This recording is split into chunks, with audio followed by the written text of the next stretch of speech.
Hi, so today me and my team members will be presenting our report for food deliveries. Starting off with introduction of our team members, we have Christina as the team leader, Sophia, Nadine and Nazwa as the team members. This is the objective of our project. First, we have to evaluate how delivery performance influences customer ratings across traffic age groups. Second, we have to analyze the relationship between delivery time and external factors, which is traffic density, weather, and vehicle type. And lastly, we have to compare order volume trends across city categories. Starting off with chart 1. The graph illustrates how different traffic densities and current weather conditions affect average delivery time. The purpose of this analysis is to study how delivery time is influenced by traffic density and weather conditions. The delivery time is the longest during traffic is in jam and high traffic density and decreasing as traffic moves from medium to low. The most noticeable trend shows that heavy traffic leads to longer delivery times. This clearly proves the statements that traffic density clearly affects delivery performance.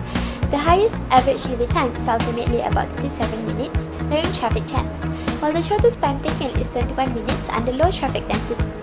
Low traffic conditions results in shorter delivery time among all traffic conditions. In conclusion, traffic density made a big impact on delivery time. Lower traffic density leads to shorter delivery times, while the higher traffic density, the longer delivery time. This chart represents the average delivery time based on different vehicle types, which are motorcycles, electric scooters, and scooters. The purpose of this data analysis is to study how delivery time is influenced by external factors such as vehicle type. The objective is to analyze the relationship between delivery time and vehicle type in urban, semi-urban, and metropolitan areas. This chart shows that motorcycles generally have the longest delivery time, while electric scooters and scooters record shorter delivery times. The most significant pattern is that smaller and lighter vehicles are more efficient in handling traffic congestion. This trend supports the objective as vehicle type clearly influences delivery efficiency under external conditions. Motorcycles have the highest average delivery time at around 80 minutes, while scooters record the lowest, approximately 65 minutes. Electric scooters fall in between at about 68 minutes. Overall, scooters and electric scooters perform better than motorcycles in reducing delivery time. To conclude, vehicle type plays an important role in delivery performance. Electric scooters and scooters are more effective in managing traffic and environmental challenges, leading to shorter delivery times. They support the objective that external factors of vehicle choice directly affect delivery performance. The chart represents trends of orders from February to April by city, which is urban, semi-urban, and metropolitan. The purpose of this data is to compare the volume of orders across three different city types and track how these volumes change over a 3-month period. The objective is to compare order volume trends across urban, semi-urban, and metropolitan. February recorded the highest order volume compared to March and April. Therefore, a clear decline in total activity is visible as the quarter progresses. Within this trend, metropolitan areas remain remarkably stable and consistent throughout the 3-month period. However, there is a noticeable downward trend in urban orders, which saw the most significant drop compared to other city types.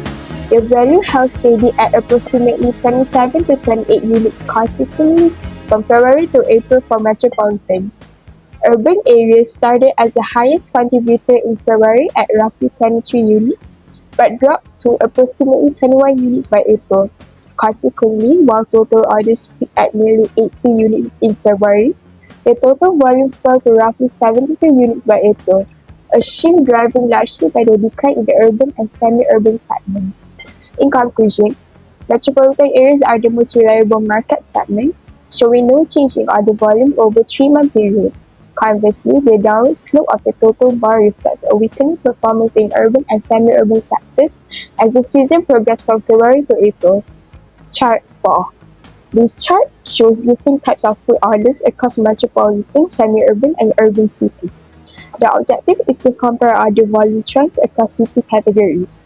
By analyzing how often customers order food, such as snacks, drinks, buffets, and meals, the chart helps in explaining how customer ordering behavior differs based on location. This is useful for which city contributes the most to the overall demand and which city has potential to expand food delivery service business. The chart shows a significant pattern of metropolitan cities having the highest order volume for all food order types. Drinks and buffets are the most common orders in these areas. Urban cities show moderate order volumes, while semi-urban cities have the lowest number of orders among all. This pattern highlights that higher population density and better accessibility to delivery services lead to more frequent orders. Metropolitan cities record the highest orders, while urban cities remain at middle level across all order types, with no extreme highs or lows. Semi-urban areas have the lowest number of orders, indication of a higher preference of home-cooked foods and not much accessibility to food delivery services platforms. The strong difference in metropolitan and semi-urban cities is showing a total clear gap in customers' behavior across the different cities. Overall, the chart shows that order volume increases as city development increases. Metropolitan cities are the biggest contributor to food delivery services, while semi-urban cities contribute the least. Food delivery service should focus on expanding service in urban and semi-urban cities to encourage higher order volume in the future. This chart represents the rating for drivers based on their time taken to deliver food. The purpose of this chart is to examine the relationship between average delivery time and the resulting rating categories, whether a driver is rated as high, moderate, or poor. The objective of this chart is to evaluate how delivery performance influences customer rating across different delivery times. The data reveals an inverse relationship at the top of the scale, where high rating correlate with the lowest average delivery time, while moderate ratings are associated with the highest average delivery time. Interestingly, the average delivery time for poorly rated driver is lower than moderate categories, suggesting that while speed is a major factor in customer satisfaction, it is not the sole determinant of the poor rating. The average time for high-rate driver is 26 minutes. By highlighting the 10-minute gap between high and moderate rating, the data identify a critical threshold where delivery delays begin to significantly erode a driver reputation. Furthermore, the unexpected decrease in delivery time for the poor categories to 34 minutes provide a vital lesson in service quality.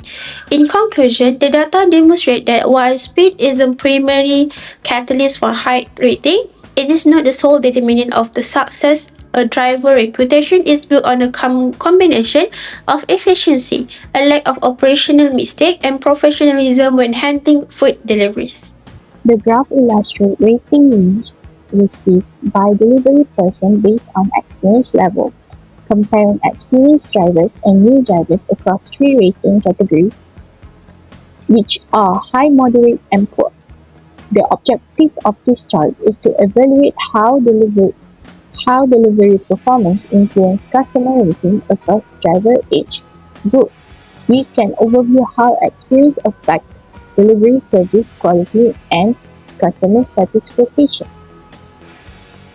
The chart shows a pattern where experienced drivers receive better overall rating compared to new drivers. On the other hand, new drivers receive fewer high ratings and a higher proportion of poor ratings. The most significant pattern related to the objective is that drivers' experience influences customer satisfaction.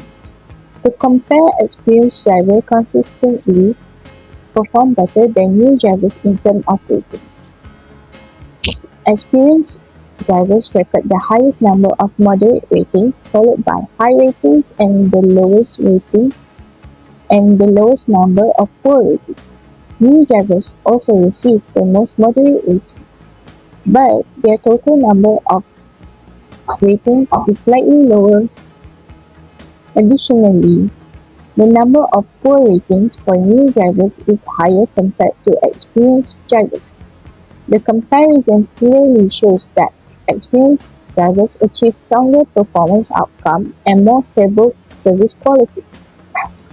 In conclusion, the chart highlights the importance of experience in delivery service performance. Experienced drivers tend to receive higher and more consistent ratings, while new drivers face more challenges in meeting customer expectations.